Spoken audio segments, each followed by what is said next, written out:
नमस्कार, के न्यूज में आपका स्वागत है। मैं हूं आपके साथ विशाल पंडित। आज हम स्पेशल रिपोर्ट में सबसे पहले बात करेंगे AI engineer Atul Subhash suicide मामले में गिरफ्तारी की। पुलिस ने अतुल सुभाष की पत्नी निकिता, सास निशा और साले अनुराग सिंघानिया को गिरफ्तार किया है। वहीं बात कड़ाके की ठंड। दरअसल खबर यह है कि दिल्ली, यूपी समेत 11 राज्यों में कड़ाके की ठंड से फिलहाल 5 दिनों तक राहत मिलने की कोई उम्मीद नहीं है। तो वहीं चलते चलते बात प्रयागराज महाकुंभ मेलों में अखाड़ों के आमद की। तो चलिए अब चलते हैं खबरों के विस्तार में।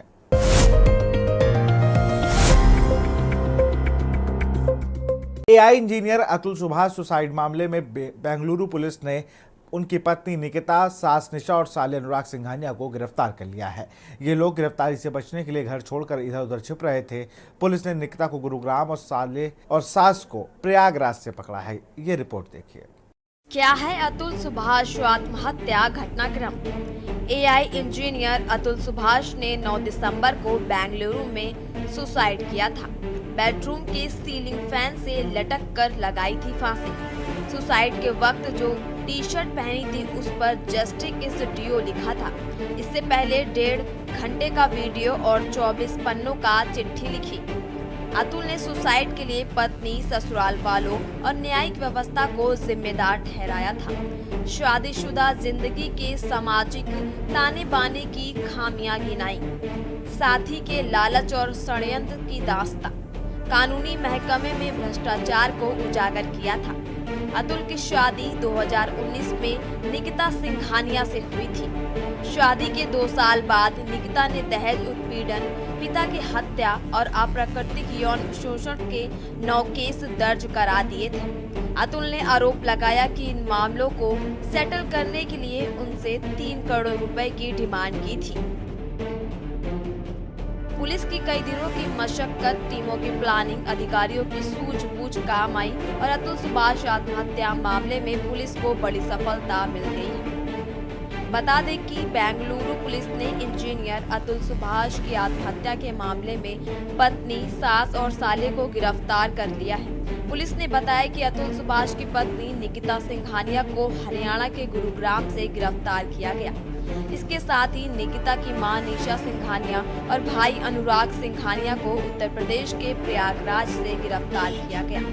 बता दें कि पत्नी, उसके परिवार की प्रताड़ना और 2 वर्ष में कोर्ट की 120 तारीखें, इसके बावजूद न्याय न मिलने के कारण बेंगलुरु में कार्यरत 34 वर्षीय आईटी पेशेवर अतुल सुभाष ने मौत को गले लगा लिया था। आत्महत्या को अंतिम विकल्प मानते हुए अतुल ने दुनिया से जाने से पहले करीब 1.5 घंटे का वीडियो और 24 पन्ने का सुसाइड नोट भी छोड़ा था, जिसमें शादीशुदा जिंदगी के सामाजिक ताने बाने की खामियां, साथी के लालच और षड्यंत्र की दास्तां, कानूनी महकमे में भ्रष्टाचार को उजागर किया था।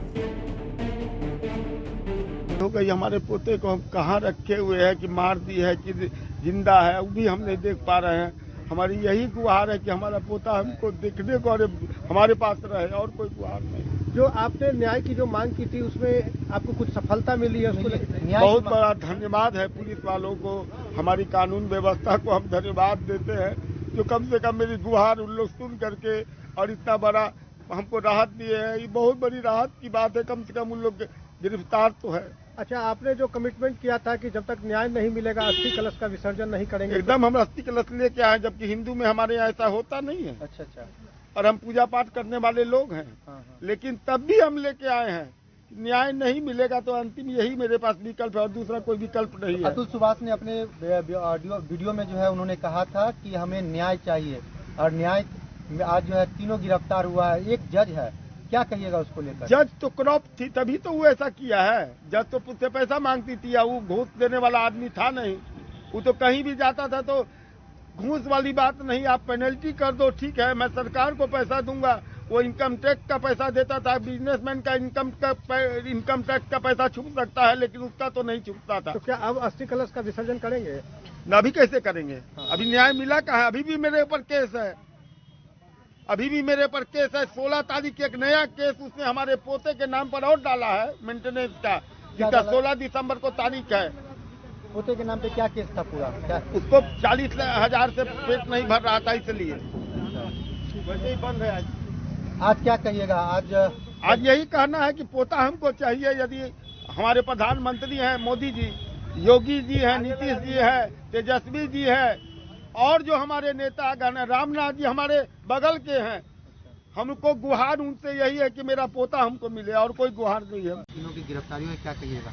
सबसे बड़ा कंसर्न अभी हमारे पास ये है कि मुझे ये पता करना है आप लोग मीडिया के माध्यम से कि मेरा भतीजा कहाँ है, क्योंकि वो उस फोटो जो तस्वीर सामने आई है उसमें मुझे दिख नहीं रहा है। तो मेरे लिए सबसे बड़ा कंसर्न ये है कि मेरे भाई का बेटा कहाँ है, वो आपके थ्रू हमें जानना है। बाकी 3 की जो गिरफ्तारी हुई है इसके लिए बहुत बहुत धन्यवाद कर्नाटका पुलिस का, जिन्होंने इतना एफर्ट्स किया है, उन्होंने अपने एफर्ट्स लगाए हैं और टीम्स उन्होंने गुड़गांव और जौनपुर से उन्होंने जौनपुर तक भेजा था जहाँ तक मुझे पता था। और भी कुछ लोगों की गिरफ्तारी अभी पेंडिंग है जिस पे मैं FIR करवाया था। तो मैं उम्मीद करता हूँ कि उस पर भी गिरफ्तारी जल्द से जल्द होगी। अपने भतीजे के लिए आप क्या मांग करते हैं? क्योंकि अब तक भतीजा कहीं नहीं दिख रहा था। सर, हमें भतीजा जो है वो मेरे लिए भी सबसे बड़ा कंसर्न है, क्योंकि वो मेरा जो भतीजा है वो कहीं पिक्चर में कहीं आया नहीं है।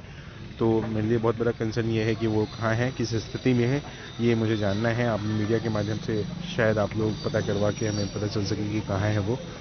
और मैं ये चाहता हूँ कि वो पब्लिकली रहे, पब्लिक प्लेस पे रहे, सो दैट कि हम लोग उसे देख पाएँ, समझ पाएँ। और अगर न्यायिक प्रक्रिया के थ्रू हमें वो दिलवाने की कोशिश जल्द से जल्द हो जाए तो ये बेहतर रहेगा। आपको बता दें कि जब अतुल सुभाष आत्महत्या के बाद मामले में चोर पकड़ा तो बेंगलुरु पुलिस जांच के लिए जौनपुर आई। जैसे ही निकिता सिंघानिया के घर वालों को इसकी भनक लगी तो वो 11 दिसंबर की रात ही घर पर ताला लटकाकर अंधेरे में बाइक से कहीं चले गए। इस दौरान मीडिया ने उनसे बात करने की बात की, लेकिन उन्होंने मीडिया के किसी सवाल का जवाब नहीं दिया। इसके बाद जब बेंगलुरु पुलिस की टीम शुक्रवार को जौनपुर पहुंची तो निकिता सिंघानिया के घर पर नोटिस लगवा दिया था। नोटिस में 3 दिन के अंदर बयान दर्ज करने के लिए कहा गया था। हालांकि जब वो पेश नहीं हुए तो उनकी गिरफ्तारी कर ली गई। ये भी सामने आया है कि आरोपी सिंघानिया फैमिली ने गिरफ्तारी से बचने के लिए इलाहाबाद हाई कोर्ट में अंतरिम जमानत के लिए याचिका भी लगाई थी। हालांकि इस पर अब तक कोई सुनवाई नहीं हुई है।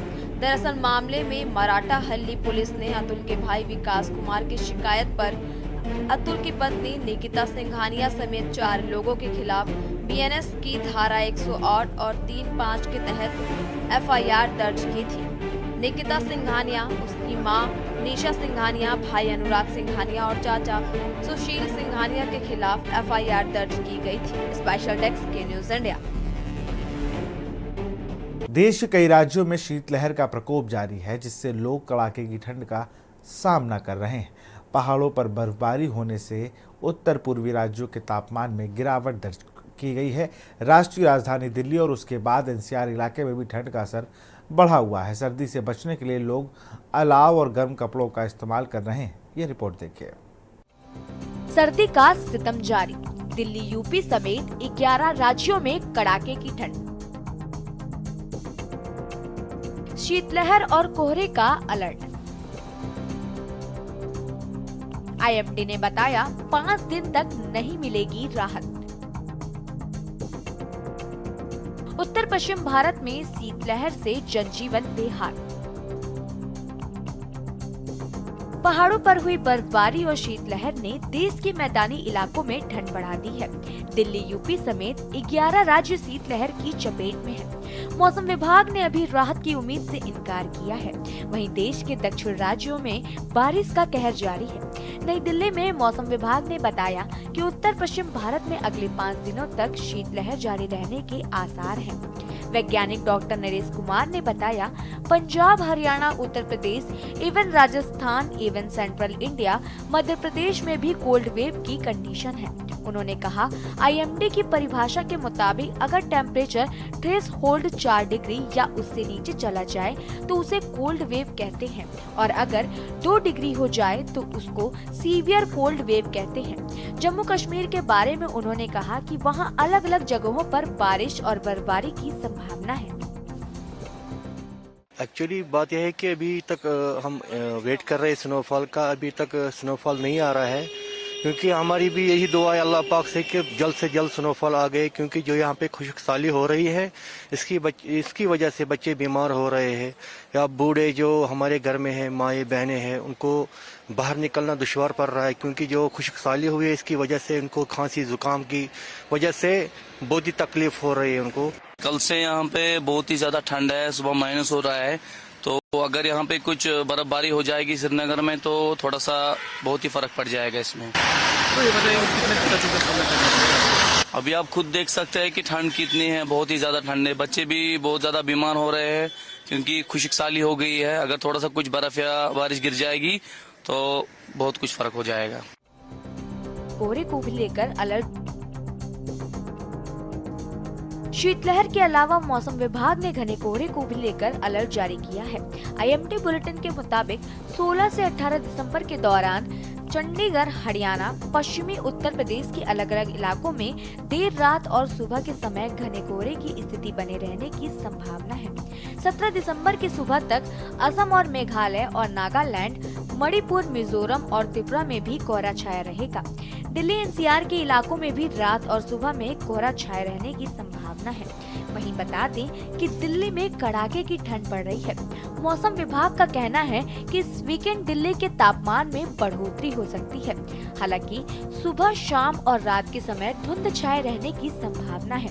इसके बाद हवा की गति उत्तर उत्तर पश्चिम दिशा से बढ़कर दोपहर के समय 8 किमी प्रति घंटे से कम हो जाएगी।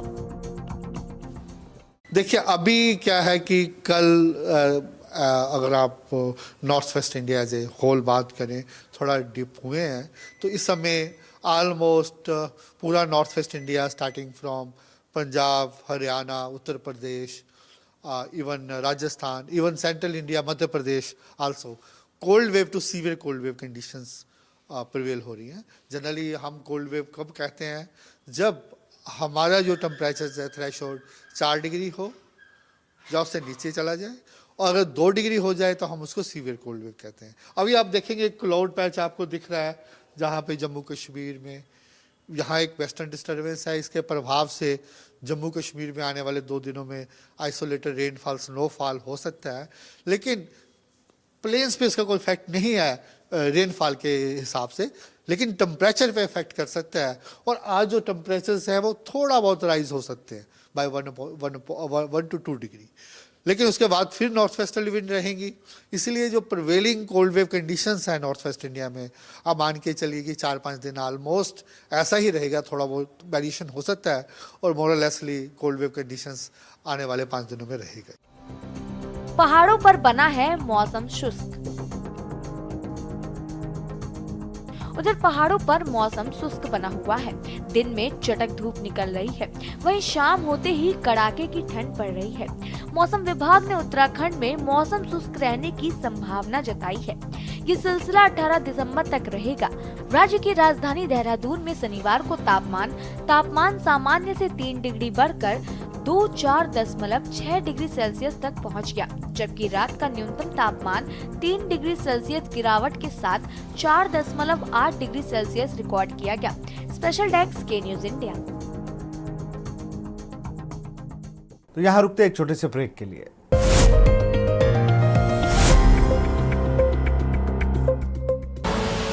आप देख रहे हैं के न्यूज, खबरों का सारथी।